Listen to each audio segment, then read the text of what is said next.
നമസ്കാരം. വളരെ സന്തോഷകരമായ ഒരു അറിയിപ്പാണ് ഈ ഒരു വീഡിയോയിലൂടെ നിങ്ങളുമായി പങ്കുവയ്ക്കാൻ ഉദ്ദേശിക്കുന്നത്. മറ്റ് സംസ്ഥാനങ്ങളെയൊക്കെ അപേക്ഷിച്ച് സമഗ്രമായി പെൻഷൻ വിതരണം ചെയ്തുകൊണ്ടിരിക്കുന്ന ഒരു സംസ്ഥാനമാണ് നമ്മുടെ ഈ ഒരു കൊച്ചു കേരളമെന്ന് നമുക്കെല്ലാവർക്കും അറിയാം. 60 ലക്ഷത്തിന് മുകളിൽ വരുന്ന ആളുകൾക്ക് എല്ലാ മാസവും കഴിഞ്ഞ അതായത് 2024 മാർച്ച് മാസം മുതൽ 1600 രൂപ വീതം സംസ്ഥാന സർക്കാർ ക്ഷേമ പെൻഷനായി വിതരണം ചെയ്യുന്നുണ്ട്. ഇത്തരത്തിൽ ക്ഷേമനിധി ബോർഡുകളിൽ നിന്ന് പെൻഷൻ വാങ്ങുന്ന ആളുകൾക്കും ഇത്തരത്തിൽ 1600 രൂപ ലഭിക്കുന്നുണ്ട്. നമുക്കറിയാം നമ്മളുടെ കെട്ടിട നിർമ്മാണ തൊഴിലാളി ക്ഷേമനിധി ബോർഡുകളിൽ നിന്നുള്ള കുടിശ്ശിക ഇപ്പോൾ വിതരണം ചെയ്യുവാനുള്ള തീരുമാനവുമായിട്ടുണ്ട് എന്ന വളരെ സന്തോഷകരമായ ഒരു അറിയിപ്പും വന്നിട്ടുണ്ട്. മറ്റൊരു സന്തോഷകരമായ കാര്യം, നമ്മളുടെ ക്ഷേമ പെൻഷൻ 1600 രൂപ, അതായത് ഫെബ്രുവരി മാസത്തിലെ ക്ഷേമ പെൻഷൻ ഇപ്പോൾ വിതരണം ചെയ്യാൻ തുക അനുവദിച്ചുകൊണ്ട് ഉത്തരവായിരിക്കുകയാണ്. സാധാരണഗതിയിൽ നമുക്കറിയാം എല്ലാ മാസവും ഇപ്പോൾ 20-ാം തീയതിക്ക് ശേഷം ക്ഷേമ പെൻഷൻ ലഭിക്കുന്ന ഒരു സാഹചര്യമാണ് ഇന്ന് സംസ്ഥാനത്തുള്ളത്.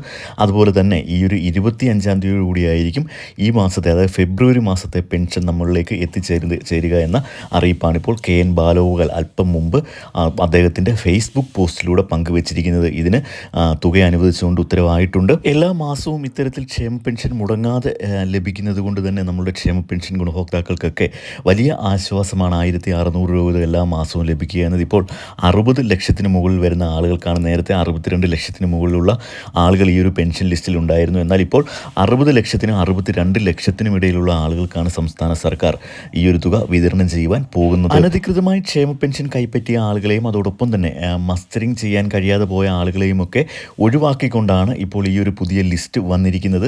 ഇത്തരത്തിൽ പുതിയ ലിസ്റ്റ് പ്രകാരം 60 ലക്ഷത്തിന് മുകളിലുള്ള ആളുകൾക്കായിരിക്കും 1600 രൂപ വീതം ഫെബ്രുവരി മാസം 25-ാം തീയതിയോടുകൂടി ലഭിക്കുവാൻ പോകുന്നത്. നമുക്കറിയാം 26 ലക്ഷത്തിനും 27 ലക്ഷത്തിനും ഇടയിലുള്ള ആളുകൾ അവരുടെ ബാങ്ക് അക്കൗണ്ടുകൾ വഴിയാണ് പെൻഷൻ സ്വീകരിച്ചുകൊണ്ടിരിക്കുന്നത്. അപ്പോൾ ഇത്തരത്തിലുള്ള ആളുകൾക്ക് 25-ാം തീയതിയോടുകൂടി അവരുടെ ബാങ്ക് അക്കൗണ്ടുകളിലേക്ക് ഈ ഒരു തുക എത്തിച്ചേരും. ഒപ്പം തന്നെ നമ്മളുടെ സഹകരണ ബാങ്കിലേക്കും ഈ തുക എത്തിച്ചേർന്നതിന് ശേഷം 2-3 ദിവസത്തിനുള്ളിൽ നമ്മളുടെ സഹകരണ ബാങ്കിലെ ഉദ്യോഗസ്ഥർ നമ്മളുടെ വീടുകളിലേക്ക് എത്തിയുള്ള പെൻഷൻ വിതരണവും ആരംഭിക്കുന്നതായിരിക്കും. ബാങ്കുകളിലേക്ക് തുക സ്വീകരിക്കുന്ന ആളുകൾക്ക് നമുക്കറിയാം ഡയറക്റ്റ് ബെനിഫിറ്റ് ട്രാൻസ്ഫർ വഴി ഒരേ സമയം ലക്ഷക്കണക്കിന് ആളുകളുടെ അക്കൗണ്ടുകളിലേക്ക് ഇത്തരത്തിൽ പെൻഷൻ വിതരണം ചെയ്യുവാൻ കഴിയും. അതുകൊണ്ട് തന്നെ ഒരേ സമയം ലക്ഷക്കണക്കിന് ആളുകളുടെ അക്കൗണ്ടുകളിലേക്ക് ഈ ഒരു തുക എത്തിച്ചേരുകയും ചെയ്യും. മാർച്ച് മാസത്തിൽ, അതായത് ഫെബ്രുവരി മാസത്തെ പെൻഷൻ വിതരണത്തിന് ശേഷം മാർച്ച് മാസത്തിൽ കുടിശ്ശിക പെൻഷൻ്റെ ഒരു ഗഡു കൂടി കൂട്ടിച്ചേർത്ത് 3200 രൂപ വിതരണം ചെയ്യുവാനാണ് സാധ്യത. നമുക്കറിയാം ഏപ്രിൽ 14-ാം തീയതി വിഷുവും അതോടൊപ്പം തന്നെ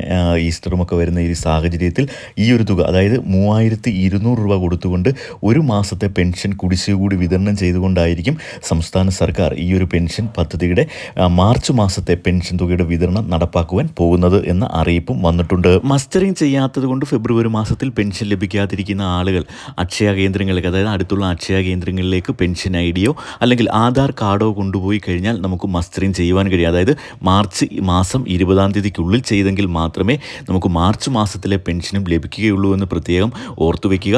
മാർച്ച് മാസത്തിൽ മുൻപ് പറഞ്ഞതുപോലെ തന്നെ ഒരു മാസത്തെ പെൻഷൻ കുടിശ്ശിക കൂടി കൂട്ടിച്ചേർത്ത് 3200 രൂപയായിരിക്കും വിതരണം ചെയ്യാൻ പോകുന്നത്.